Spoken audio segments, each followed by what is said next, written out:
Bismillahirrahmanirrahim. Assalamualaikum warahmatullahi wabarakatuh. Alhamdulillahi ala ihsani wa syukru lahu ala taufiqihi wa amtinani. Asyhadu an la ilaha illallah wahdahu la syarika lahu ta'ziman li sya'nihi wa asyhadu anna Muhammadan abduhu wa rasuluhu ila ridwanih. Allahumma salli alaihi wa ala alihi wa ashabihi wa ikhwani. Hadirin hadirat yang dirahmati Allah Subhanahu wa taala. Allah berfirman, "In tajtanibu kaba'ira ma tunhauna anhu nukaffir ankum sayyi'atikum wa nudkhilukum mudkhalan karima." Jika kalian meninggalkan dosa-dosa besar yang kalian dilarang, maka kami akan mengampuni dosa-dosa kecil kalian dan kami akan masukkan kalian ke tempat yang mulia, itu ke surga. Ini salah satu ayat yang menunjukkan keutamaan meninggalkan dosa-dosa besar. Barang siapa yang berusaha berjuang meninggalkan dosa-dosa besar, maka meskipun dia terjerumus dalam dosa kecil dan mungkin dia tidak sempat untuk beristighfar dan bertobat dari dosa-dosa kecil saking banyaknya, maka Allah jamin Allah akan ampuni. Syaratnya meninggalkan dosa besar. Alladzina yajtanibuna kaba'iral itsmi wal fawahisha illa lamam inna rabbaka wasi'ul maghfirah. Dalam ayat yang lain kata Allah Subhanahu wa taala, dan orang-orang yang menjauhi dosa-dosa besar dan juga perbuatan-perbuatan keji illa lamam. Lamam itu maksudnya dosa kecil yang tidak bisa dihindari. Dalam hidup ini kita banyak dosa-dosa kecil yang tidak bisa kita hindari. Lisan yang mungkin kita kurang jaga, mata yang mungkin susah kita jaga, pendengar yang susah kita jaga, ya. Tapi dengan syarat meninggalkan dosa besar, wal fawahish, ya, dan juga perbuatan keji, maka illa lamam, kecuali dosa-dosa kecil yang meliputi yang tidak bisa menghindari, maka Allah mengatakan inna rabbaka wasi'ul maghfirah. Sungguhnya Allah maha luas ampunannya. Ini dua ayat yang Allah sebutkan dalam Al-Quran tentang keistimewaan meninggalkan dosa-dosa besar. Sehingga dosa-dosa kecil meskipun seorang tidak sempat beristighfar darinya atau lupa saking banyaknya atau dia tidak ngeh karena sering berulang-ulang, maka akan diampuni secara otomatis oleh Allah dengan syarat meninggalkan dosa-dosa besar. Maka seorang yang berusaha berjuang untuk meninggalkan dosa-dosa besar. Dosa-dosa besar di antaranya ada yang terkait dengan fisik dan juga ada yang terkait dengan lisan dan ada yang terkait dengan hati. Di antara dosa-dosa besar yang terkait dengan hati kemudian terekspresikan dalam sikap secara zahir fisik adalah kesombongan. Dan ini dosa yang berbahaya. Bahkan Allah menyebutkan bahwasanya neraka hanyalah untuk orang-orang sombong. Fabi'sa mathwal mutakabbirin. Ketika Allah menyebutkan neraka, kata Allah, seburuk-buruk tempat kembali orang-orang yang sombong. Dan iblis juga sombong, ya. Wa idh qulna lil malaikati isjudu li Adam fasajadu illa iblis aba wastakbar wa kana minal kafirin. Ketika kami perintahkan kepada iblis, sujudlah wahai iblis, wahai malaikat, sujudlah kepada Adam, maka semua sujud kecuali siapa? Iblis. Kata Allah, aba, dia enggan, wastakbar, dan dia sombong. Maka dia sombong, ya. Oleh karenanya sombong salah satu sebab utama untuk masuk neraka jahanam. Dan datang juga dalam hadis qudsi, kata Allah Subhanahu wa taala, al-azamatu izari wal kibriya'u ridai faman naza'ani fi wahidin minhuma qadhaftuhu finnar. Sungguhnya keagungan adalah sarungku, al-kibriya itu kebesaran, yaitu di antara juga kesombongan adalah selendangku, dan siapa yang coba-coba mengusikku, ikut-ikutan sombong, ikut-ikutan merasa agung, qadhaftuhu finnar, aku akan lemparkan dia di neraka. Karena yang berhak untuk besar dan agung hanyalah Allah. Manusia siapa? Apa yang mau dia banggakan? Apa dia mau sombongkan? Sangat lemah. Maka jika ada yang coba-coba mengusik hak rububiyah Allah karena keangkuhan, keagungan, kebesaran itu rububiyah Allah. Dia yang mencipta segala sesuatu, maka dia berhak untuk diagungkan. Siapa yang coba-coba ikut-ikutan untuk seperti itu, maka kata Allah, qadhaftuhu finnar, aku lemparkan dia, itu menunjukkan terhinanya, lemparkan di neraka jahanam. Karenanya sombong meskipun sedikit berbahaya. Karena dia terkait dengan mengusik ikut-ikutan dalam rububiyah. Karena manusia tidak berhak untuk sombong. Dalam satu hadis Rasulullah SAW mengatakan, la yadkhulul jannata man kana fi qalbihi mithqalu dzarratin min kibr. Tidak masuk surga orang dalam hatinya ada kesombongan meskipun seringan zarrah. Maka para ulama membahas tentang apa makna zarrah. Ada khilaf di kalangan para ahli bahasa, namun mereka semua sepakat zarrah adalah cara orang Arab mengungkapkan sesuatu yang paling ringan. Mereka kalau ingin mengungkapkan sesuatu yang paling ringan, mereka bilang apa? Zarrah, satu yang sangat kecil. Makanya ada yang mengatakan zarrah adalah semut kecil. Ada yang mengatakan zarrah adalah kepala semut, bukan semutnya, kepalanya. Ada yang mengatakan zarrah adalah sebutir tanah. Ada yang mengatakan zarrah adalah sebutir partikel debu yang kalau kita buka jendela maka terlihat partikel-partikel tersebut terkena cahaya. Kalau kita tutup tidak kelihatan partikel tersebut saking kecilnya. Yang artinya kalau kita ambil partikel tanah, tangan kita letakkan di tanah terus kita kebas, kemudian kita ambil tuh butir, kalau kita taruh di timbangan maka tidak terdeteksi saking ringannya. Sama ambil semut kita taruh di timbangan, ada beratnya enggak? Hampir enggak. Apalagi cuma kepalanya doang. Seandainya ada seorang dalam hatinya kesombongan sekecil itu saja, kata Nabi tidak masuk surga. Ini ancaman bahwasanya sombong itu sangat berbahaya. Maka setiap kita harus waspada dari penyakit tersebut dan kita semua berpotensi untuk terjerumus dalam sombong yang seharusnya kita tidak pantas untuk sombong, tapi terjatuh dalam kesombongan. Dan sombong itu sebabnya banyak. Maka pada kesempatan kali ini kita akan menyebutkan sebab-sebab sombongan agar kita waspada, jangan sampai kita terjebak dari salah satunya, pada salah satu dari sebab-sebab kesombongan tersebut. Saya akan sebutkan di antara sebab-sebab kesombongan. Pertama adalah kekuasaan. Kekuasaan, dan ini sebab banyak yang bikin orang jadi sombong ya. Begitu naik jabatan tiba-tiba lupa sama kawan lama ya. Ketemu kawan lama pura-pura tidak kenal ya. Ada kawan saya cerita, dia punya teman dekat, selalu hubungan, sering panggil saudaraku.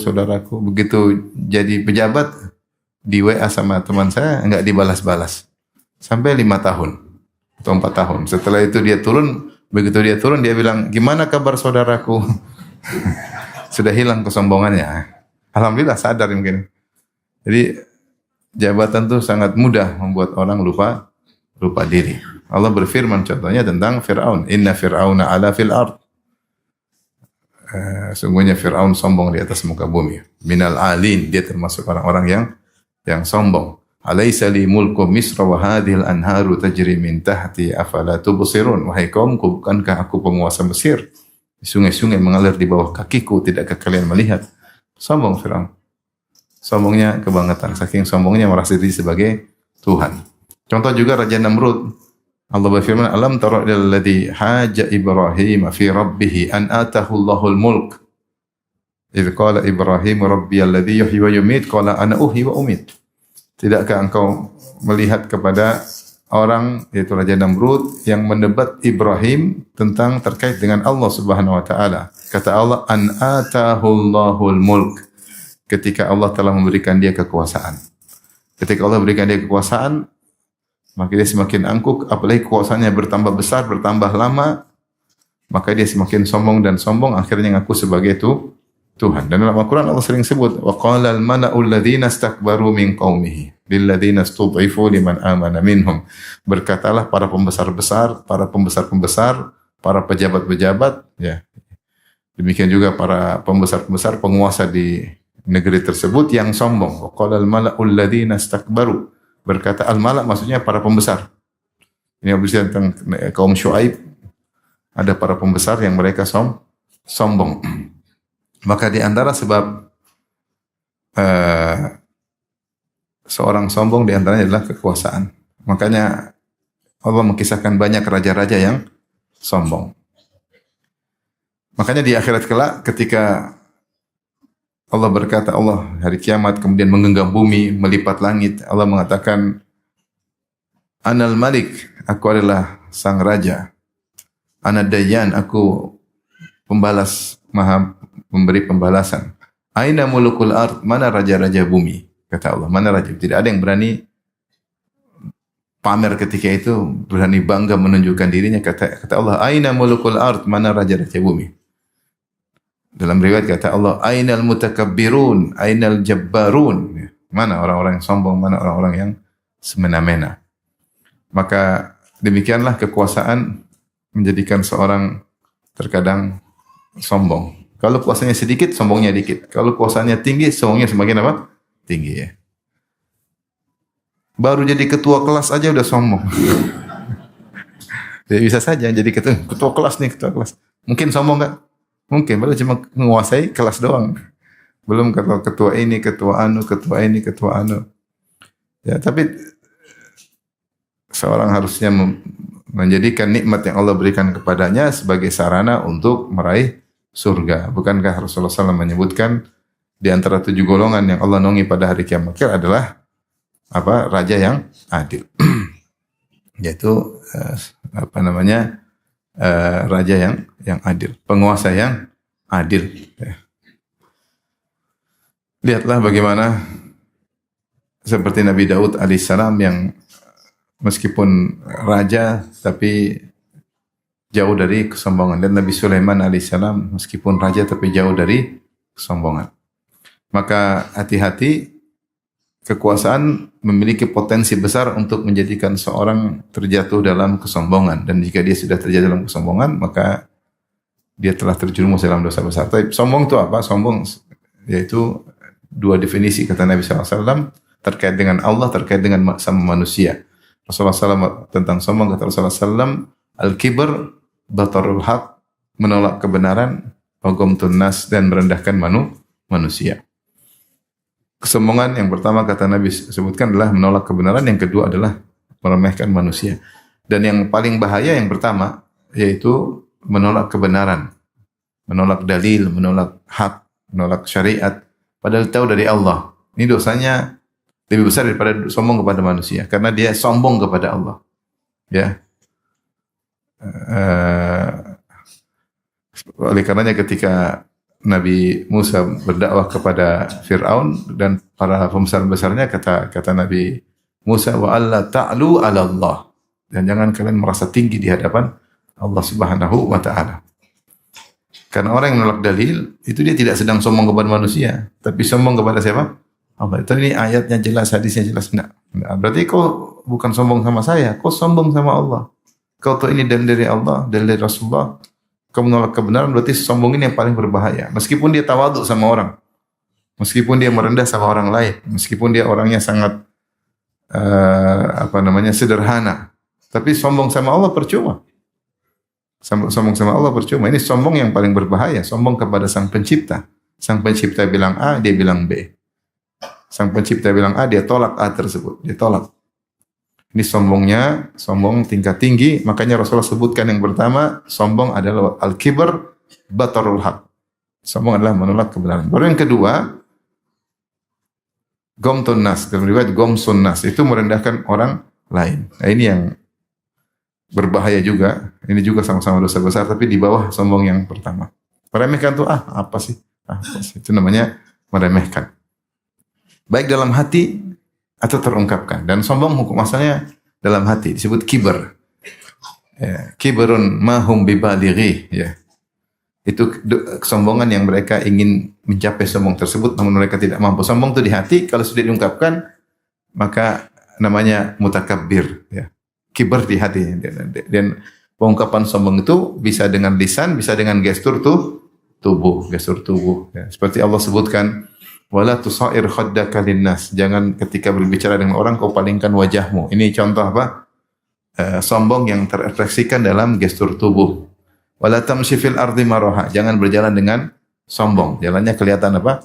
Sombong ya. Mungkin saya petantang-petenteng sambil lihat ke atas gini-gini karena dia pendek. Kalau tinggi kan lihatnya ke bawah. Biasanya pendek, sombong. Yang pendek sombong begitu lihat. Karena dia pendek. Makanya Allah berfirman, innaka lan takhliqal arda wa lan tablughal jibala tula. Kau tidak bisa menembus bumi. Seandainya kau injak kakimu terus masuk 5 meter dalam bumi, bolehlah sombong. Ini kau jalan pun kalau bumi tidak goyang, tidak apa-apa. Kalau beratmu sebesar 10 gajah, mungkin jalan bumi bergetar. Ini kau jalan bumi enggak goyang, kau enggak ada pengaruh, enggak bisa nembus bumi. Walan tablughal jibala tula, dan tinggimu juga tidak sampai gunung. Seandainya tubuhmu tinggi seperti gunung, mungkinlah wajar sombong. Ini pendek cuma 1,6. Benar ya? 1,7, 1,8 ya. Apa yang mau disombongkan? Kalau orang naik pesawat kau sudah agak kelihatan. Apa yang mau kau sombongkan? Kalau kau mati pun enggak ada masalah. Masih banyak yang seperti kau. Yang panjangnya tinggi 1,7 masih banyak. Yang tinggi 1,8 masih banyak. Kau mati enggak ada masalah. Telan bumi selesai urusan. Terus apa yang mau disombongkan? Jadi sombong itu asalnya di hati, tapi kemudian terekspresikan dalam lisan, dengan lisan maupun dengan gestur tubuh. Dan Allah sebutin bahwasanya sombong dengan lisan maupun dengan apa? Gestur tubuh. Orang waspada itu tanda-tanda dia telah terpapar sombong. Telah terpapar apa? Sombong. Tapi ini pertama kekuasaan. Yang kedua terkait dengan fisik. Sombong karena fisik. Contohnya sombong karena kekuatan. Karena kekuatan. Allah sebutkan tentang kaum Ad. Kata Allah, wa amma adun fastakbaru fil ardi bighairil haqq. Wa qalu man ashaddu minna quwwah. Adapun kaum Ad, maka mereka sombong di atas muka bumi tanpa hak untuk sombong. Apa yang buat mereka sombong? Mereka tidak berhak untuk sombong. Yang bikin mereka badan besar Allah Subhanahu wa taala. Ya. Wadhkuru idh ja'alakum khulafa'a min ba'di qaumi Nuhin wa zadakum fil khalqi bastah. Fadhkuru ala Allah. Ketika Nabi Hud menasihati kaum Ad, dan ingatlah kenikmatan yang Allah berikan kepada kalian setelah Allah menjadikan kalian berkuasa setelah kaum Nabi Nuh. Dan lebih dari itu, wazadakum fil khalqi bastah. Allah jadikan tubuh kalian lebih besar daripada kaum Nabi Nuh. Ini salah satu bahwasanya terkadang anak lebih besar daripada bapak. Kaum Ad lebih besar daripada kaum apa? Nuh. Harusnya tubuh yang besar tersebut adalah untuk bersyukur kepada Allah. Tapi ternyata mereka untuk sombong. Maka Allah mengatakan, fa'amma adun fastakbaru fil ardi bighairil haq. Adapun kaum Ad, maka mereka sombong di atas muka bumi tanpa hak, tanpa alasan. Wa qalu man ashaddu minna quwwah. Kata mereka, siapa yang lebih kuat daripada kami? Kata Allah, awalam yarau anna Allah alladhi khalaqahum huwa ashaddu minhum quwwah. Tidakkah mereka lihat bahwasanya Allah yang telah menciptakan mereka lebih kuat dari mereka? Siapa yang lebih kuat daripada kami? Karena sombong, karena tubuh yang besar. Bahkan disebutkan dalam buku tafsir, kalau kaum Ad ingin hancurkan suatu suku yang lain, cuma kirim satu orang aja. Enggak usah kirim banyak-banyak. Datang satu kampung, habisi kampung tersebut sendirian. Saking apa? Kuatnya. Jadi kekuatan fisik bisa bikin sombong. Hati-hati yang badannya kekar-kekar. Kemudian berjalan dengan penuh pedenya. Pakai bajunya kesempitan. Hati-hati. Baju anak SD dia pakai, kemudian jalan. Hati-hati, kadang-kadang ada kesombongan karena tubuh yang kuat, tubuh yang kekar, apalagi kemudian terkadang berbuat semena-mena pada orang lain. Karena tubuh bisa bikin apa? Sombong. Dan telah terjadi pada kaum Ad, saking kuatnya sombong. Lupa bahwa yang memberikan kekuatan adalah Allah Subhanahu wa taala. Dan Nabi Musa alaihissalam kuatnya kayak apa? Tidak ada sombong sama sekali. Nabi Musa mukul orang sekali langsung mati. Padahal tidak bermaksud untuk mematikan. Kata Allah, fawakazahu Musa faqadha alaih. Sekali dorong, tewas, luar biasa. Nabi Musa. Sampai sang wanita melihat Nabi Musa begitu kuat, karena disebut dalam buku tafsir, Nabi Musa ada tutup sumur yang tutup dari batu, tidak ada yang bisa angkat kecuali 8 orang. Nabi Musa angkat sendirian. Subhanallah, kuat luar biasa. Sampai mukul batu, ketika batu tersebut bawa lari bajunya Nabi Musa pukul sampai 6 atau 7 pukulan, sampai bekas pukulannya ada di batu tersebut. Kuat atau tidak? Kuat. Bekas kapalan tangannya Nabi Musa ada di batu. Coba kalau kita yang mukul batu, bekas batu di tangan kita. darah-darah.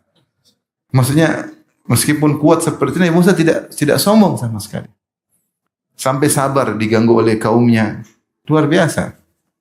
Musa alaihissalam. Maksudnya kekuatan tidak menjadikan seorang sombong. Kekuatan digunakan untuk bertakwa kepada Allah Subhanahu wa taala. Namun kaum Ad sombong dengan tubuhnya. Kemudian di antaranya yang keberapa sekarang? 3. Di antara juga tentu kita tahu di antara fisik adalah kecantikan, ketampanan ya. Kecantikan, ketampanan. Ini juga sebab menjadikan seorang sombong dan angkuh ya. Karena dia lebih cantik daripada yang lainnya. Kemudian dia merendahkan orang yang mungkin kurang cantik. Mungkin tubuhnya putih bersih. Mungkin dia merendahkan orang yang putih tapi karena panu ya. Ya, antum tampan, antum ganteng bukan untuk merendahkan yang kurang tampan. Mungkin hidungnya mancung, itu pesek, yang hina yang pesek-pesek. Ya. Dia mungkin tinggi, gagah, menghina yang pendek. Ya. Ya. Ini terjadi. Orang-orang sombong dengan apa? Dengan ketampanan, dengan kecantikannya. Ya. Sehingga merendahkan yang lain. Lihatlah Nabi Yusuf alaihissalam super tampan, tidak ada sombong sama sekali. Sampai begitu baiknya, sampai dia berkhidmat ketika di penjara, ceramahin orang-orang di penjara, ya. Sampai orang-orang dekat dengan Nabi Yusuf. Sampai ada 2 orang datang minta ditafsirkan mimpi. Mereka berkata, Inna naraka minal muhsinin. Kami melihat engkau orang yang sangat baik, wahai Yusuf alaihissalam. Ketampannya tidak menjadikan dia sombong. Tapi justru berakhlak mulia, orang dekat dengan dia. Sampai disebutkan oleh para ahli tafsir, orang-orang yang sudah dibebaskan dari penjara ingin dipenjara lagi. Gara-gara ingin berteman dengan Nabi Yusuf. Luar biasa. Di penjara udah keluar, ingin dipenjara lagi. Jadi kalau kita diberi ketampanan atau diberi kecantikan, maka jangan sombong. Justru itu ujian yang harus kita tahu, ini ujian. Di antara ujian seseorang adalah ketampanan, kecantikan. Ya, jangan sampai dia dengan ketampanan terjerumus dalam maksiat, dalam kesombongan, kemudian kecantikannya menjerumuskan dalam maksiat ataupun kesombongan. Maka dia bersyukur kepada Allah atas keindahan yang Allah berikan kepadanya, kemudian dia tahu itu adalah ujian hidup dan dia berusaha untuk bersyukur kepada Allah Subhanahu wa taala. Tapi di antaranya yang keberapa? Yang keempat, sombong karena baju yang indah. Nah, ini mulai sombong dari selain fisik, sekarang sombong karena atribut, karena pakaian yang dia pakai. Sombong karena baju yang indah. Datang dalam hadis Rasulullah SAW bersabda, "Baina rajulun yamshi fi hullatin tu'jibuhu nafsuhu, murajjilun jummatahu idh khasafallahu bihi, fahuwa yatajaljalu ila yaumil qiyamah." Ketika ada seorang sedang berjalan di sebuah gaun atau pakaian indah yang dia pakai, tu'jibuhu nafsuhu, maka dia takjub dengan dirinya. Yaitu dia kagum dengan dirinya. Keren gitu. Kemudian murajjilun jummatahu, sambil menyisir rambutnya. Ini diantara ketampanan. Dia punya rambut yang bagus, dia sisir rapi, tapi bukan untuk bersyukur, untuk sombong. Ya. Idh khasafallahu bihil ard. Allah pun benamkan dia dalam bumi. Wa huwa yatajaljalu ila yaumil qiyamah. Maka Allah siksa dia sampai hari kiamat. Maka ini diantara salah satu sebab yang menjadikan seorang ujub, dan ujub adalah dosa sebelum sombong. Ujub adalah tangga menuju sombong. Ujub itu takjub dengan diri sendiri. Kalau dia dengan takjub pada diri sendiri bersyukur kepada Allah, ini bukan ujub. Misalnya, saya pintar, subhanallah ya Allah. Alhamdulillah kau telah berikan aku kepintaran seperti ini. Saya kuat ternyata ya Allah. Alhamdulillah kau berikan. Ini namanya dia takjub pada dirinya, dia lihat orang tidak sekuat dia, tapi dia takjub dan dia bersyukur kepada Allah. Ini yang sepatutnya. Seorang diberi kelebihan-kelebihan, mungkin dia ujub, maksud dia ujub itu dia takjub. Takjub dengan kemampuannya, tapi dia tahu semua dari siapa?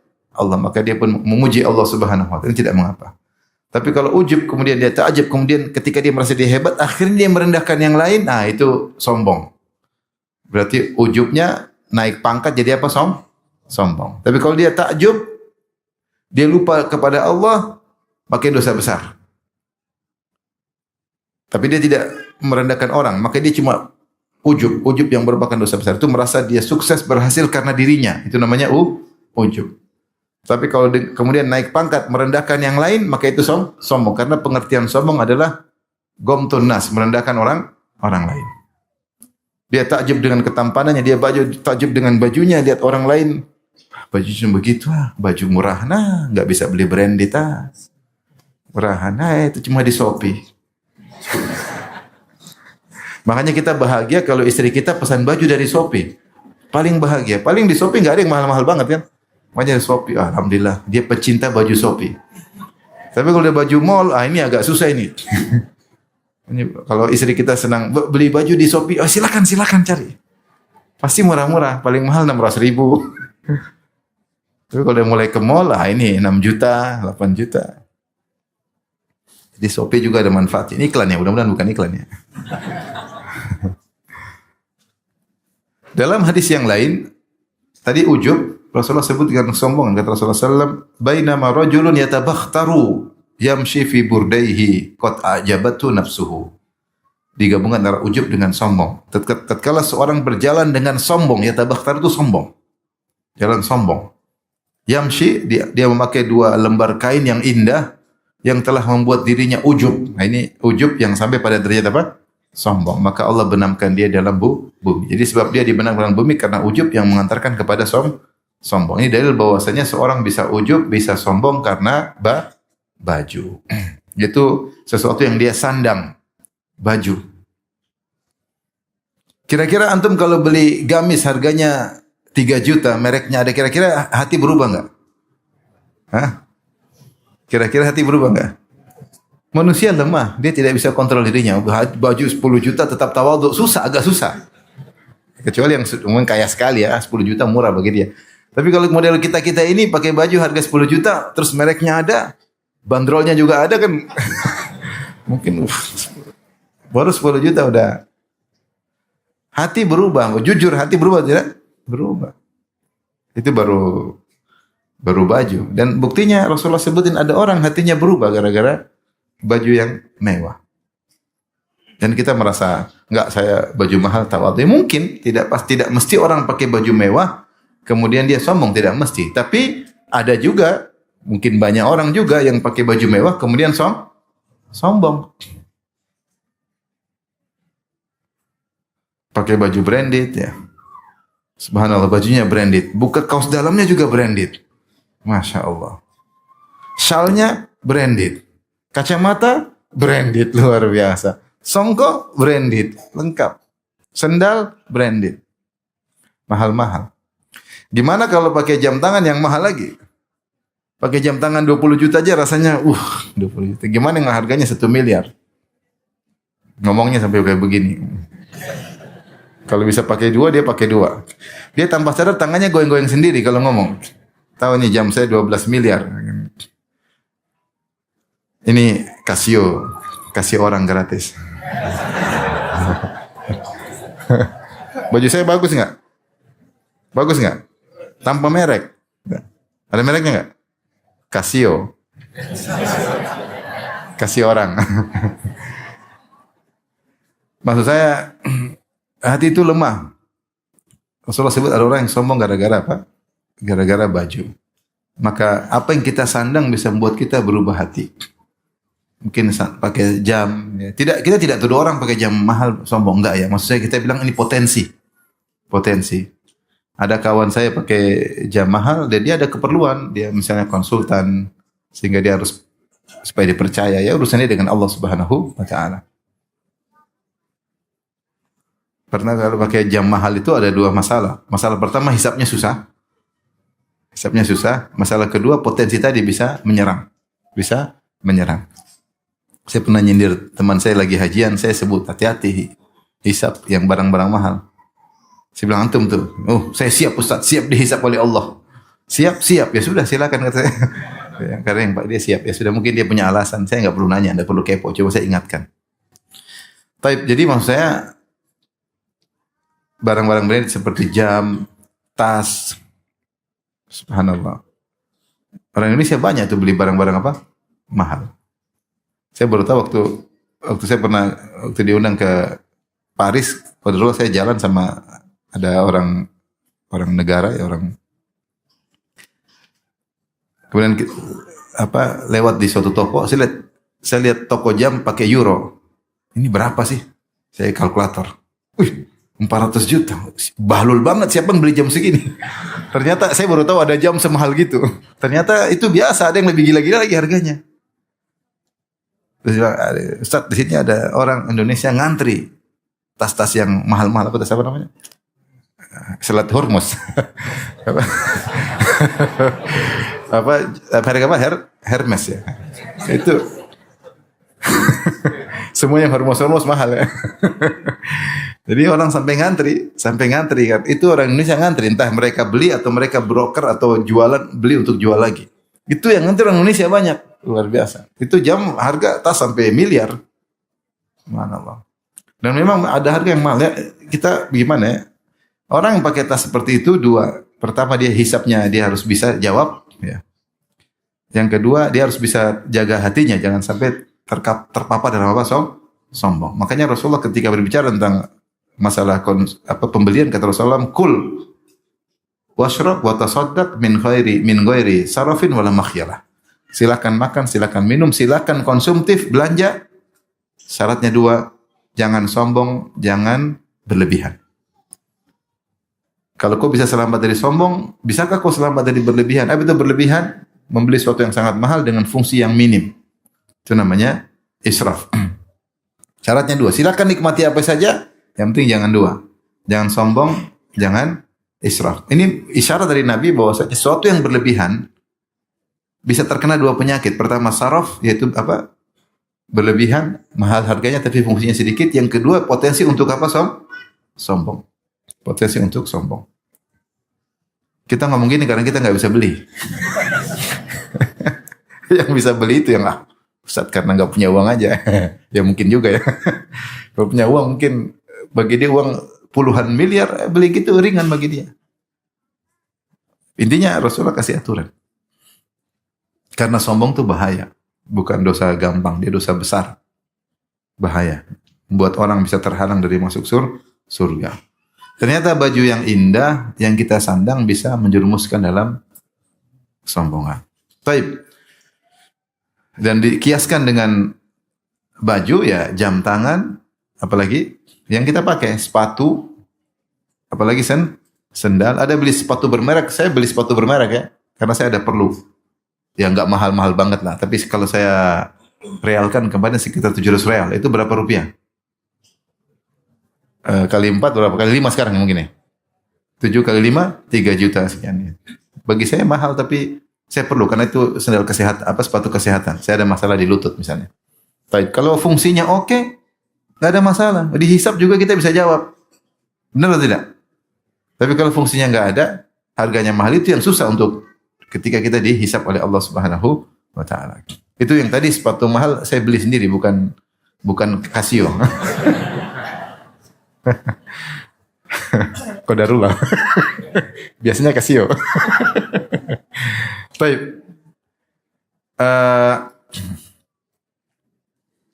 Di antaranya yang bisa bikin orang sombong juga ya, selain yang kita sandang, di asalnya yang kita pakai tunggangan. Ini juga Rasulullah isyarat, kata Rasulullah SAW berkata, al-fakhr wal khuyala fi ahli al-khail wal ibil was sakinatu fi ahli al-ghanam. Kata Nabi SAW, sungguhnya bangga-banggaan, fakhr itu bangga-banggaan, pamer-pameran, fakhr, al-khuyala, kesombongan. Ada pada pemilik onta dan kuda. Adapun ketenangan itu tawadhu berada pada pemilik kambing. Tentu para ulama bahas tentang apa sebab kenapa Rasulullah sebutkan kesombongan, bangga-banggaan pada pemilik onta dan kuda. Mereka mengatakan ada banyak sebab, di antaranya mereka begitu sering teriak-teriak suara sehingga perangai mereka sombong. Ada yang mengatakan mereka sombong karena terpengaruh dengan akhlak onta dan kuda. Onta dan kuda itu ada kesombongan, maka siapa yang sering dengan mereka akan terpengaruh dengan apa? Kesombongan akhlak hewan tersebut. Beda dengan kambing, tawadhu.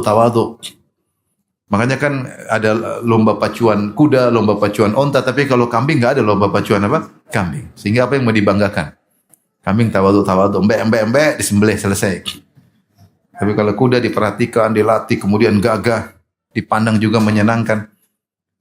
Ada yang mengatakan karena pemilik kuda, saya kumpulkan perkataan para ulama tentang hadis ini ya. Ada yang mengatakan karena pemilik kuda dan pemilik onta meremehkan pemilik kambing. Kambing. Ada yang mengatakan mereka sombong karena kuda dan onta itu mahal, jadi sombong karena kekayaan. Biasanya yang punya kuda dan onta itu orang kaya, jadi sombong karena harta. Dan ini syarat bahwasanya kendaraan bisa membuat orang sombong. Dan zaman sekarang benar. Apalagi kita di tanah air, kendaraan itu sebagai simbol prestis, simbol kemewahan. Beda kalau mungkin saya selama di Arab Saudi. Orang Arab Saudi itu pakai mobil rata-rata karena keperluan. Sehingga mereka pakai nanti ya kadang-kadang jarang dicuci ya. Orang Saudi jarang cuci apa? Mobil. Nggak tahu sekarang, ini saya bicara zaman saya kuliah. Kadang kegoret-goret sedikit mereka cuek aja. Karena mereka memang beli mobil untuk apa? Keperluan. Dan pajaknya juga nggak, zaman dulu mungkin tanpa pajak ya. Dulu nggak tahu sekarang, saya nggak tahu sekarang banyak perubahan ya.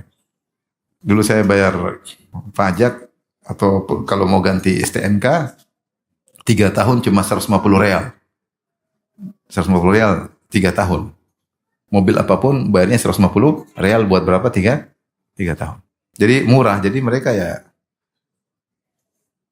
Nah kalau kita, tentu ada juga yang beli mobil mewah-mewah, ada orang kaya. Tapi rata-rata orang beli mobil karena keperluan. Tapi kalau kita rata-rata mobil karena apa? Karena penampilan. Makanya kalau digores dikit, yang tergores hati kita. Bukan mobilnya. Mengurangi penampilan. Terus, sakit hati. Kalau sana saya sedikit, nggak ada masalah mereka. Karena yang penting masih bisa dipakai, oke. Lihat oke, kotor-kotor aja mereka tidak cuci. Yang penting jalan. Kita cuci, kotor sedikit cuci, gores sedikit gelisah. Oleh karenanya ketika kita menjadikan mobil sebagai bukan sekedar keperluan tapi karena untuk penampilan, maka potensi dia untuk menimbulkan kesombongan juga ada. Ya. Sebagaimana onta, kuda ada keperluan tapi karena mewah, jadi ada potensi menimbulkan apa? Kesombongan. Maka hati-hati. Ya kalau kita punya beli mobil karena keperluan silakan, mahal nggak ada masalah. Ada yang beli mobil mahal buat keperluan untuk jarak jauh supaya nyaman. Yang mobil-mobil mahal kemudian miliaran tapi kalau ngebut di jalan-jalan karena perjalanan silakan aja. Yang penting fungsional. Yang penting apa? Fungsional dan jangan sombong. Kalau barang yang kita beli tersebut fungsional, kita sudah selamat dari hisab. Tinggal yang kedua, jangan menimbulkan sombong. Ya. Saya pernah naik mobil misalnya tempat yang jauh ke kampung-kampung, dia beli pakai mobil karena saya 2 kali jalan tempat yang susah-susah. Saya disediakan mobil apa namanya? Yang mahalnya apa namanya? Yang Toyota mahal. Land Cruiser yang baru. Wah, keren memang, wah enak ya. Biasanya saya naik Zenik. Zenik juga mahal loh. Tapi intinya ya karena ada keperluan, kita mau jalan-jalan jauh, mau tour karena mau kemana-mana, ya oke lah dia punya alasan. Yang penting fungsional. Kalau fungsional selamat dari hisab. Yang kedua jangan jadi sombong. Karena mobil-mobil mahal potensinya untuk sombong luar biasa. Tapi kalau seorang naik Avanza, insya Allah tawadhu. Maksudnya di depan orang yang apa? Di depan yang punya Land Cruiser dia insya Allah tawadhu. Assalamualaikum. Kalau Waalaikumsalam. Jadi hati-hati, mau saya tidak melarang tapi pertama fungsional, yang kedua tidak sombong, maka telah selamat dari persyaratan Nabi. Dia mengatakan min ghairi sarafin wala makhyalah. Syaratnya jangan israf sehingga kau selamat ketika dihisab. Yang kedua jangan sombong. Jangan sombong. Makanya Rasulullah mengatakan yusallimul raqib alal mashi. Orang yang naik kendaraan beri salam kepada orang yang jalan kaki. Di antara hikmahnya, karena orang yang di atas naik kendaraan ada mungkin kesombongan, maka dia yang mengucapkan salam kepada orang jalan kaki sebagai bentuk tawadhu. Sebagai bentuk apa? Tawadhu. Maka hati-hati yang punya duit banyak beli mobil-mobil apa? Mahal. Kalau perlu silakan. Ya, masing-masing punya keperluan, kita nggak bisa samakan satu dengan yang lainnya. Bagi orang yang mungkin harga 3 miliar, bagi dia ringan, dia ada keperluan, dia sebagai pembisnis, ya silakan aja. Ya. Hati-hati, yang penting fungsional. Yang kedua, jangan sombong. Jangan sombong.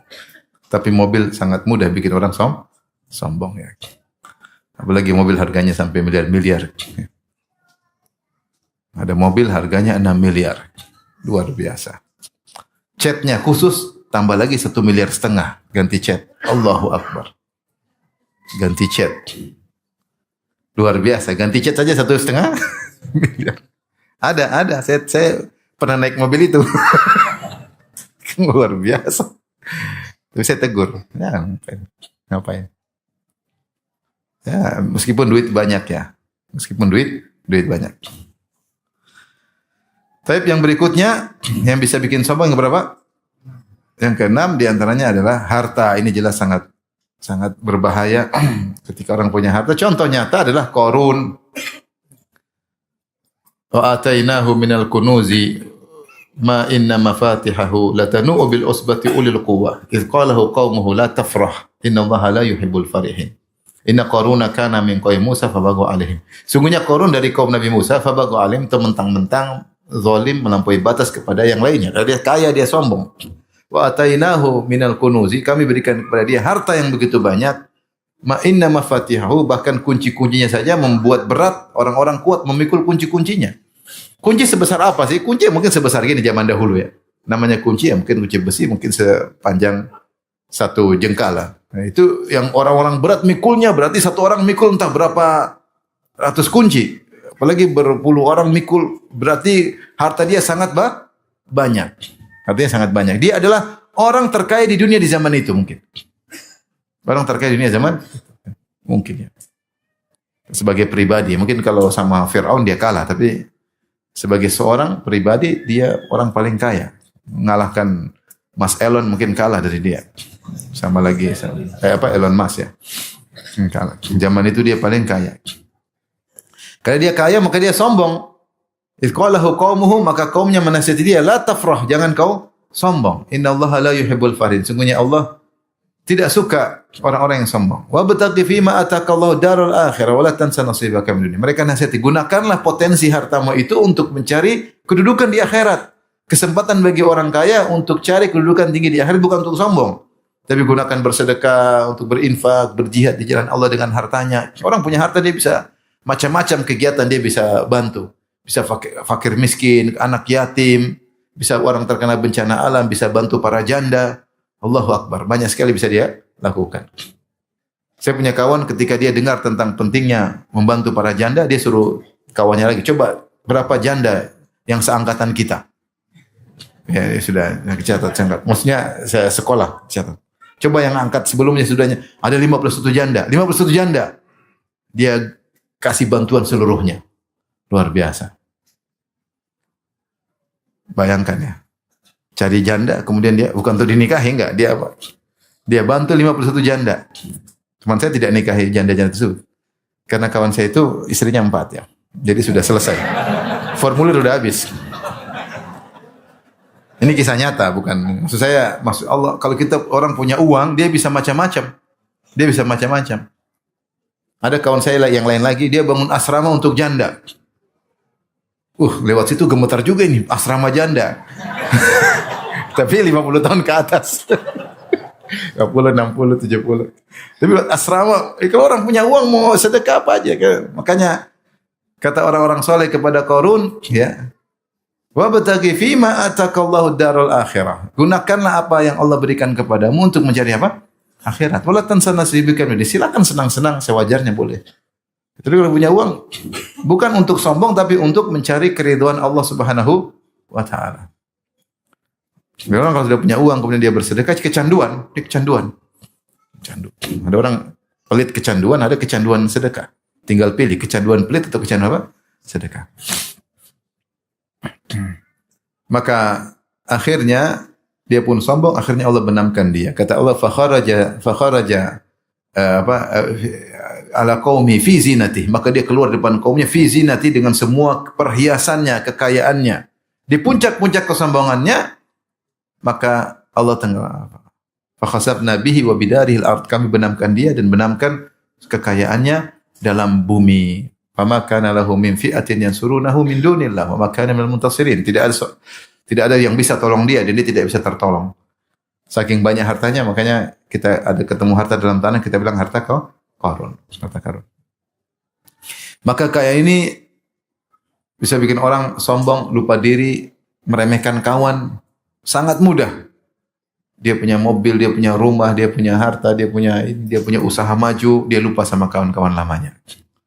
Dulu waktu dia susah sama kawannya, sudah dia enggak telepon lagi. Kalau ditelepon dia merasa malas berhubungan dengan kawan-kawan lamanya karena dia sudah kaya. Jadi sombong. Maka hati-hati, harta ini bisa merubah kejiwaan seseorang. Tadinya tawadhu menjadi sombong. Kemudian contohnya yang keberapa lagi? Sebab berikutnya karena unsur nasab, karena suku. Rasulullah berkata, arba'atun fi ummati minal jahiliyah. 4 perkara dari umatku yang masih ada, padahal di perkara-perkara jahiliyah. Di antaranya kata Nabi SAW, al-fakhru bil ahsab wa ta'nu fil ansab. Al-fakhru bil ahsab itu bangga-banggaan karena kedudukan, at-ta'nu fil ansab mencela nasab. Nasab apa? Jelek. Kita suku ini loh, suku itu, kita suku ini loh, gitu. Itu sombong dengan apa? Suku. Sombong dengan suku. Saya adalah darah biru, kamu darahnya merah, saya darah apa? Biru. Gimana darah ungu gimana? Darah hijau. Jadi karena sombong dengan apa? Suku, keturunan raja kek, keturunan apa kek, keturunan apa. Oleh karenanya di antara perkara yang menakjubkan, Al-Ghazali dalam Ihya Ulumuddin ketika menyebutkan sebab-sebab ujub, dia contoh adalah ujub karena suku. Di antaranya Hashimiyah, yaitu Bani Hashim, itu Ahlul Bait. Dia menyebut ada sebagian Ahlul Bait yang sombong dengan apa? Dengan sukunya. Padahal leluhurnya tidak mengajarkan demikian. Rasulullah yang bersabda, "Man batta'a bihi amalu lam yusri' bihi nasabu." Siapa yang amalnya rendah, lambat, maka nasabnya tidak akan buat dia semakin cepat. Artinya kalau amalnya sedikit, percuma nasab yang tinggi. Tapi kalau nasabnya tinggi, amalnya bagus, itu yang utama. Justru Rasulullah SAW yang puncak kemuliaan, orang paling mulia dari seluruh alam semesta, dari Bani Hashim seluruh alam semesta, paling tawadhu, super tawadhu. Dan saya kagum dengan pernyataan Razi, kata di antara ciri Nabi Muhammad SAW adalah orang paling tawadhu, maka beliau adalah orang yang paling tawadhu di hadapan orang miskin dan paling tidak merendah di hadapan orang kaya. Paling tidak merendah di hadapan orang kaya dan paling merendah di hadapan orang miskin. Itu sifat Nabi SAW. Padahal dia orang paling mulia dari segala sisi. Nasabnya paling mulia. Oleh karenanya, jangan sampai terpedaya kita sombong gara-gara suku, gara-gara kita berasal dari suku tertentu. Ini tidak boleh. Kalau kita mau sombong-sombong apapun, masih ada yang lebih sombong dari kita. Kita sombong merendahkan suku yang lain, ada yang lebih sombong daripada kita. Yang paling sombong puncak-puncaknya Yahudi. Orang paling sombong adalah apa ya? Yahudi. Kalau sombong karena suku apa disebut apa? Apa istilahnya? Rasis ya? Rasisme. Rasismenya tinggi. Rasismenya tinggi. Orang Yahudi rasismenya tinggi sangat. Rasis sekali ya. Menganggap suku selain dia hanyalah hewan-hewan yang diciptakan oleh Allah berbentuk manusia supaya bisa melayani mereka. Tapi hakikatnya seluruh kabilah di luar Bani Israel seperti apa? Hewan. Jadi bagi orang yang diberikan nasab yang baik, nasab yang tinggi, keturunan baik-baik, jangan sombong dengan nasab tersebut. Karena sombong dari unsur diri kita itu sombong pertama kali iblis. Iblis kenapa enggak mau sombong? Sombong tidak mau sujud kepada Adam. Ana khairun minhu. Khalaqtani min nar wa khalaqtahu min tin. Saya lebih baik daripada Adam karena unsur saya adalah apa? Api. Unsur dia tanah. Gimana api mau tunduk sama tanah? Jadi dia berbicara tentang unsur. Mana kita mau tunjuk misalnya orang Arab yang sombong, saya Arab dia non Arab. Atau sebaliknya, ngapain sama orang Arab? Kita non Arab, enggak ada Arab non Arab, enggak ada. Kalau Arab sombong sama non Arab atau non Arab sama orang sama Arab, orang Eropa juga sombong, lebih sombong lagi orang Yahudi. Bahkan terkadang sebagian suku saling sombong-sombongan. Ah, suku apa itu? Suku apa itu? Bahkan dalam satu Bani Hashim juga ada yang berkasta-kasta. Maka ini semua Allah ciptakan kita berbangsa-berbangsa, bersuku-suku untuk saling mengenal, bukan untuk saling merendahkan.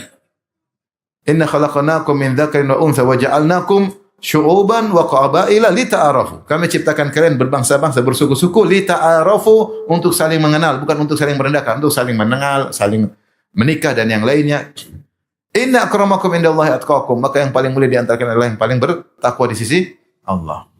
Saking kadang-kadang kita enggak mau nikahkan dengan suku yang lain, enggak mau. Ini enggak dari mana? Rasulullah SAW adalah orang paling mulia dari Bani Hashim, menikahkan dua putrinya kepada Utsman bin Affan dari Bani Umayyah yang bukan Ahlul Bait. Ruqayyah menikah dengan siapa? Utsman. Ruqayyah meninggal, Rasulullah nikahkan Ummu Kulsum. Ummu Kulsum meninggal, kata Nabi, kalau saya punya putri yang ketiga, saya akan nikahkan lagi dengan siapa? Utsman, tapi enggak ada. Fatimah sudah menikah dengan Ali bin Abi Thalib. Dan banyak contoh-contohnya. Bagaimana Ali bin Abi Thalib punya anak, yaitu Ummu Kulthum juga nikah dengan Fatimah punya. Dinikahkan dengan Umar bin Khattab radhiyallahu taala anhu dari Al-Adawi. Quraisy Al-Adawi, bukan dari Ahlul Bait, bukan dari Bani Hashim. Maka hati-hati suku juga, kapan kita muncul saya kan ini. Ini ada hati-hati. Ada potensi untuk apa? Sombong. Hati-hati. Dia suku apa sih? Ngomong suku apa? Bukan dia orang beriman atau tidak. Karena standarnya Allah bukan suku. Standar Allah adalah iman dan takwa. Muliakan dia orang beriman, orang saleh. Itu benar kalau begitu. Tapi apa sih? Suku apa sih? Ini apa namanya? Ini berarti ada salah. Standar yang salah. Maka jangan sampai kita sombong dan angkuh gara-gara kita keturunan raja atau keturunan darah biru. Saya keturunan raja. Masih ada kerajaanmu? Ya sudah tidak ada. Tapi kan dulu bapak saya raja. Oh gitu, ya sudah. Jadi ada sombong karena unsur. Taib di antara sombong yang keberapa? 8. Sebab sombong juga berbahaya. Sombong karena ilmu. Ini diingatkan oleh Az-Zahabi dalam kitabnya Al-Kaba'ir. Dia mengatakan min syarril kibr, ya. Kibr bil ilm. Katanya di antara sombong yang paling buruk adalah sombong karena ilmu. Kenapa dikatakan sombong karena ilmu adalah paling buruk? Karena ilmu seharusnya membuat dia tawadhu. Az-Zahabi jelaskan. Karena ilmu seharusnya menjadikan seorang semakin tawadhu, semakin rendah. Bukan semakin angkuh merasa tinggi. Baru hafal 3 juz sudah udah ngaji lama, ikhwan senior, ikhwan junior, ikhwan kibar, ikhwan sigor. Jadi harusnya kita semakin tuntut ilmu semakin karena ini muncul tanpa kita sadari. Lulusan mana sih? Apa sih? Emang bisa apa? Kita misalnya hafalan banyak, lihat orang hafalan sedikit, kita merendahkan. Kita merendahkan. Melihat orang cuma bisa ngajar apa, cuma begitu. Baru berapa qiraat dia hafal sih? Berapa qiraat? Saya 10 qiraat, dia berapa qiraat? Itu kadang-kadang muncul seperti itu. Sudah berapa hadis dia takhrij? Saya sudah takhrij hadis ribuan hadis ya. Sudah berapa banyak dia baca buku? Saya sudah sekian. Makanya Zahabi mengatakan ini sombong yang paling parah. Karena seharusnya ilmu menjadikan orang apa? Tawadhu. Padi semakin berisi semakin merunduk. Itu pepatah yang harus tidak boleh kita lupa. Pepatah orang Indonesia. Semakin dulu semakin tawadhu, semakin rendah diri, semakin tahu. Karena ilmu mengajarkan kita ingat akhirat, dan kalau kita ingat akhirat kita harus semakin apa? Merendah. Kalau kita semakin sombong berarti ada yang salah. Ini bisa muncul kepada siapa? Siapa saja.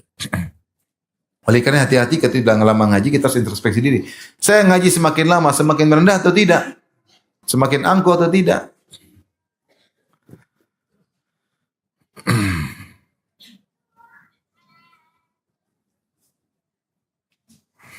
Jadi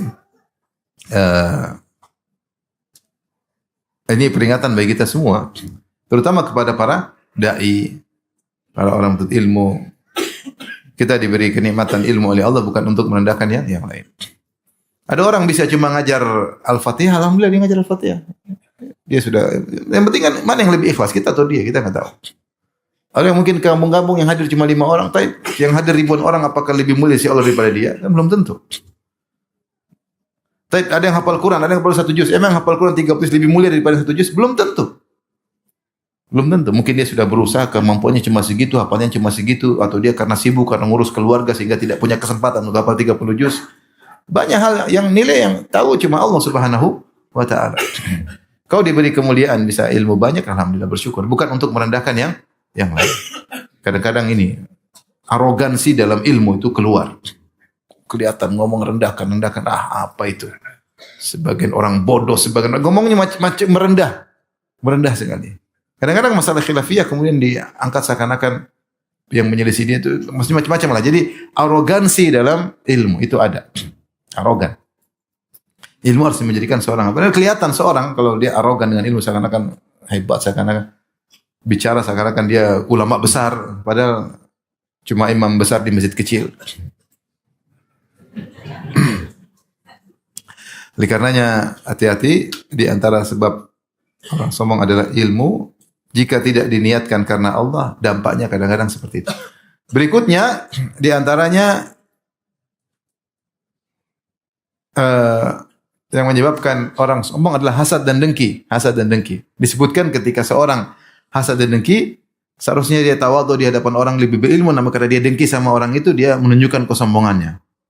Nah, karena dia hasad sama orang tersebut. Hasadnya membuat dia sombong di hadapan orang lain. Ya, harusnya dia tidak sombong pada orang tersebut, tapi karena dia hasad dan dengki sama orang itu, maka dia pun sombong. Ini terjadi.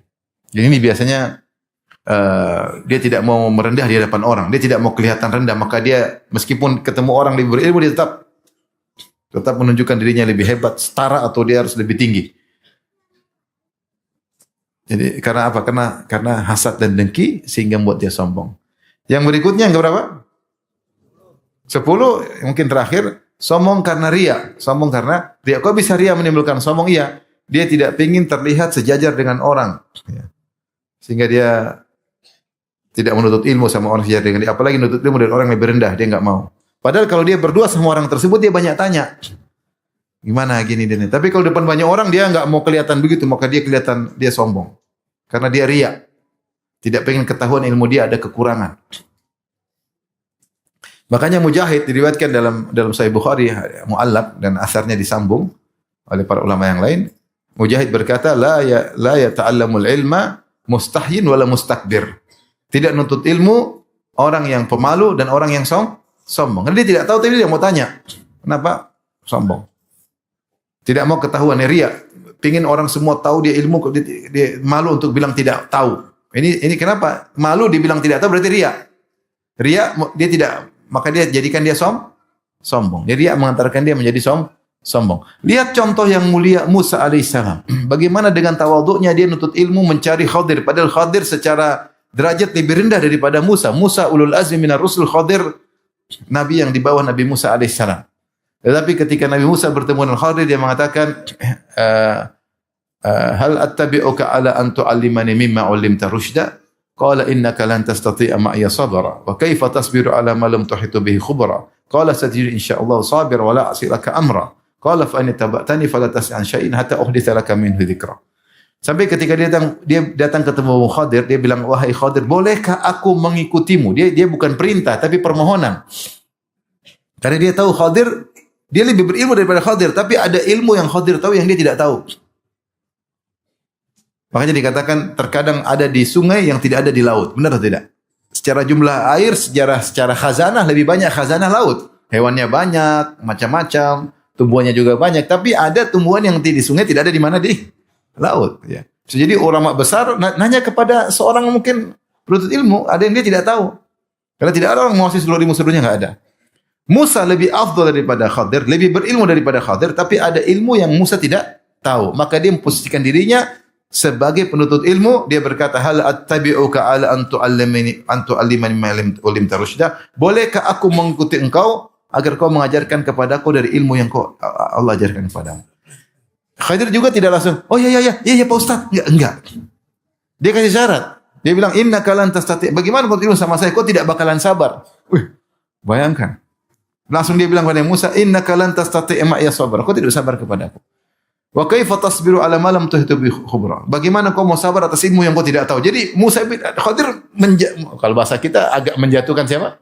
Bukan menjatuhkan tapi gimana ya? Kau enggak bakalan sabar. Gimana mau sabar? Kau mau sabar sesuatu yang kau tidak tahu. Jadi langsung kau tidak tahu. Ini kan berat bagi orang yang sekelas Nabi Musa. Tapi Nabi Musa luar biasa tawadhu'nya. Ilmu yang dia miliki tidak menjadikan dia sombong, bahkan dia tawadhu, bahkan dia mau nuntut ilmu kepada orang yang di bawahnya, padahal yang ngajarnya Nabi Khadir berkata seperti itu. Ya mungkin bagi kita mungkin kurang pantas, tapi mereka sama-sama Nabi. Yang menjelaskan hakikat tanpa ada niat sama sekali dari Khadir. Coba menjelaskan, wahai Musa, kok susah nuntut ilmu dari saya? Karena kau susah sabar. Bagaimana kau mau sabar pada perkara yang kau tidak tahu hakikatnya? Kata Nabi Musa. Dia pun tidak arogan. Saya sabar, kau tidak tahu siapa saya. Enggak, dia bilang, insya Allah saya akan sabar. Dia bilang apa? Insya Allah saya akan sabar. Satajiduni insyaallah sabira. Kau akan dapati aku insyaallah sabar. Wala a'silaka amra. Saya tidak akan bangkang perintahmu. Nabi Khidir masih kasih peraturan lagi. Kalau kau mau ikut saya, wa in tabatani, jangan kau tanya satu pun sampai aku yang jelasin. Subhanallah, persyaratan dan Nabi Musa nurut semua. Ini menunjukkan bagaimana ilmunya Nabi Musa yang tinggi tidak menjadikan Nabi Musa kemudian arogan, bahkan dia tetap tawadhu. Baik. Ini di antara 10 hal yang mungkin kita waspada. Jangan sampai kita terjatuh dalam sombong karena sebab sombong.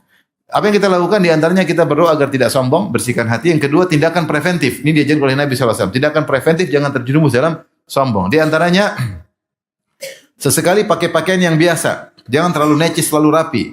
Ketika dzakara sahabatud dunya, para sahabat bicara tentang dunia, di sisi Nabi, ngomong tentang dunia. Namanya sahabat, kadang-kadang ngomong tentang dunia. Begini, mungkin tentang keindahan dunia. Maka Rasulullah mengatakan, ala tasma'un, dalam sunan Abi Daud. Tidak kalian mau mendengar nasihatku?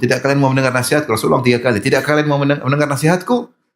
Innal badadzata minal iman. Sungguhnya penampilan yang tidak keren bagian daripada iman. Al-badzadzah itu rasatul hay'ah, itu penampilan yang tidak, yang apa ya? Rasa itu misalnya agak kurang, tidak rapi. Tidak rapi bagian daripada iman. Bukan maksudnya kita diajarin tidak rapi. Enggak, Rasulullah juga suka keindahan. Makanya Rasulullah SAW kalau salat Jumat pakai baju yang bagus, ketemu tamu. Tapi Rasulullah mengatakan tidak selalu begitu. Sesekali, terkadang kita pakai baju biasa-biasa saja. Tidak usah keren-keren. Itu bagian daripada iman. Sehingga kita bisa mengontrol diri kita. Kita bisa mengontrol diri kita. Jadi, innal badadzata minal iman. Tidak selalu keren. Kadang-kadang pakai baju biasa. Kadang-kadang mungkin setrikanya kurang rapi. Biarin aja. Harus rapi. Enggak harus rapi kadang-kadang. Kecuali mau ngelamar ya harus rapi. Kalau sehari-hari rapi, kadang-kadang nggak rapi nggak apa. Nggak harus rapi terus. Sehingga kita kalau terlalu rapi, selalu necis, selalu keren, kita jadi terikat dengan dunia. Sehingga seakan manusia itu kegiatannya penampilan dulu. Enggak. Ini kan sekedar tata sopan santun tapi tidak harus selalu begitu. Sekali-sekali al-badadzah. Rasatul hay'ah. Kalau bahasa Arab itu artinya tidak rapi, bahasa gampangannya mungkin. Tidak rapi itu bagian daripada iman, sesekali, bukan terus-terusan. Ini sabda Nabi SAW. Demikian juga di antara tindakan preventif, yaitu kita mampu beli sesuatu, kita jangan beli. Mampu tapi jangan beli. Kata Rasulullah SAW, man taraka libasan wa huwa yaqdiru alaihi tawadhu'an lillah da'ahu Allahu yaumal qiyamah ala rasul khalaiq hatta yukhayyirahu min ayyi hulalil imani ma syaa an yalbasaha. Kata Nabi SAW, siapa yang meninggalkan baju yang dia mampu untuk membelinya. Ada baju bagus. Dia mampu beli baju yang halal dipakai, bukan baju syuhrah, baju berlebihan. Ini baju bagus, dia mau beli, tapi dia tinggalkan tawadhu lillah, dia tawadhu supaya dia tidak sombong.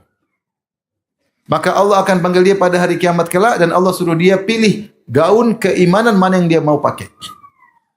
Man taraka syai'an la Allahu khairan min. Siapa yang meninggalkan satu karena Allah ganti dengan. Kadang kita mampu beli tapi endaklah.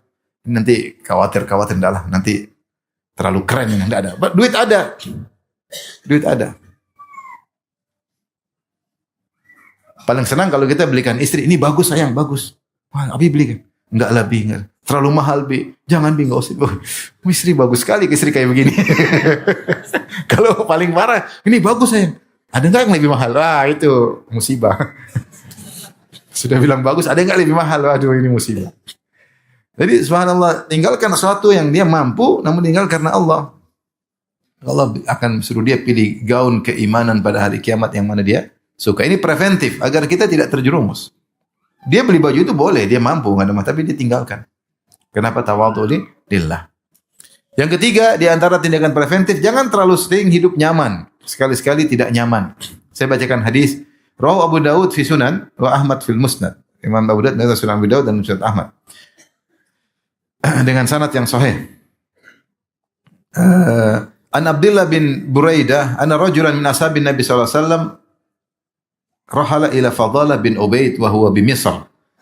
Dari Abdullah bin Buraidah, ada seorang sahabat Nabi mengunjungi sahabat Nabi yang lain. Sahabat Nabi yang tersebut namanya namanya Ubaid, Fadalah bin Ubaid di Mesir. Jadi jalan menuju Mesir. Faqadima alaihi, maka sahabat ini bertemu dengan Fadalah radhiyallahu anhu.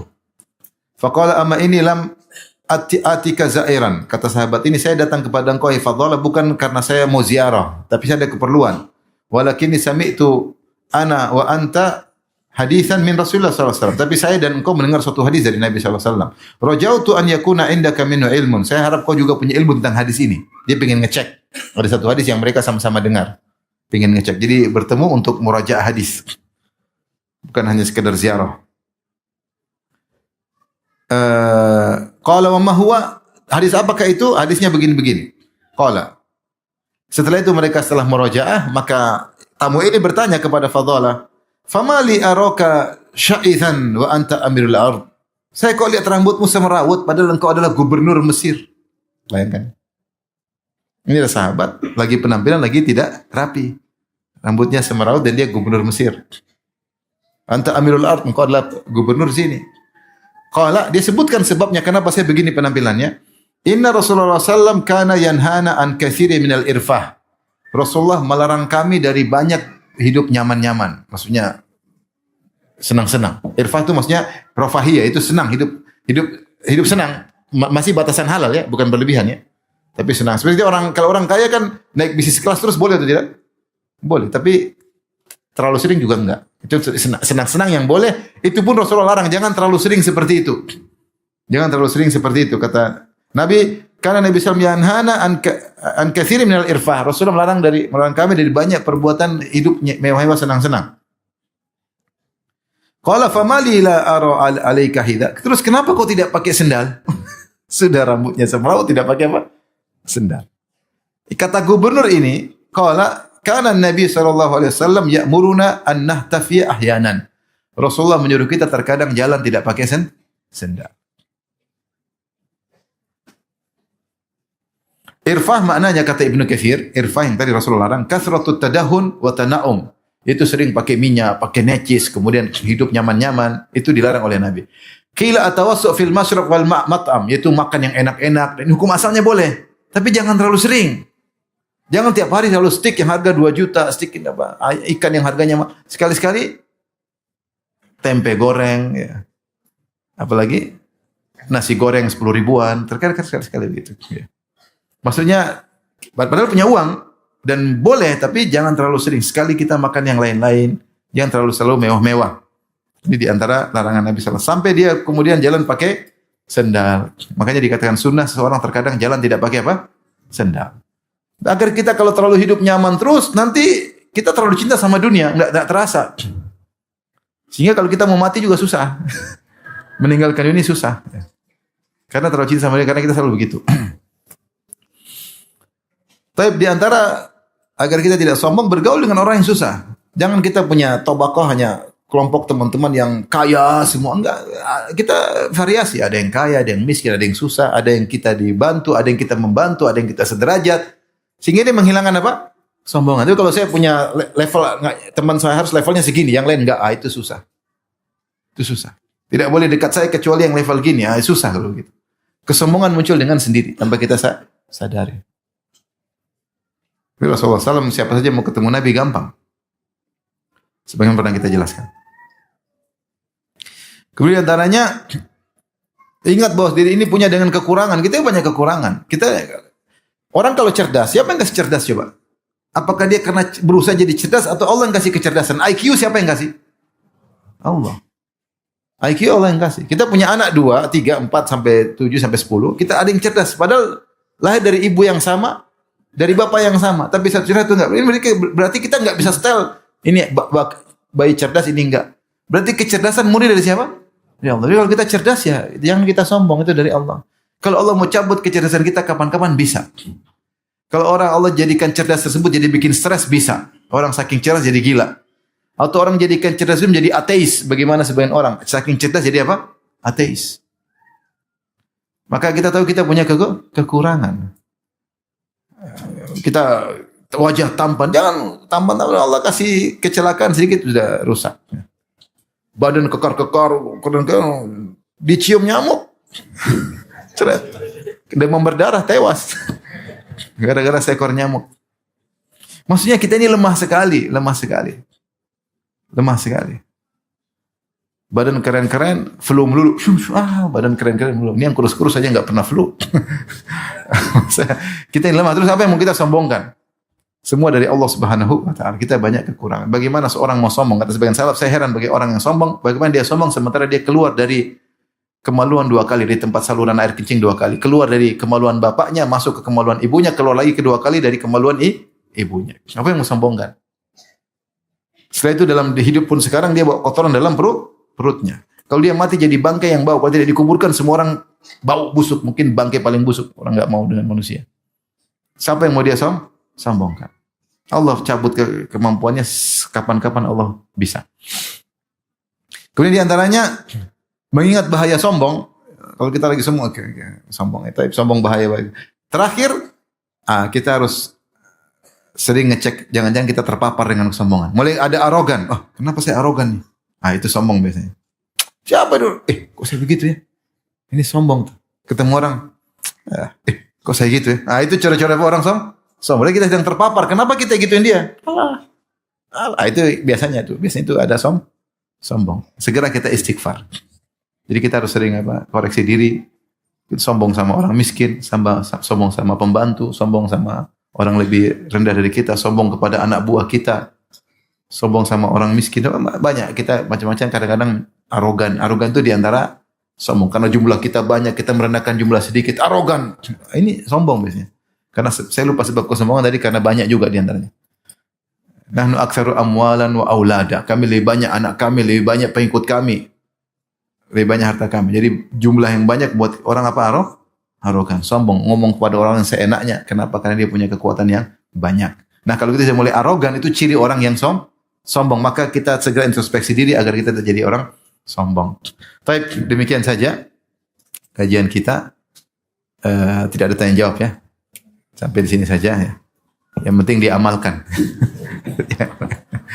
Baik, wabillahi taufiq hidayah. Assalamualaikum warahmatullahi wabarakatuh.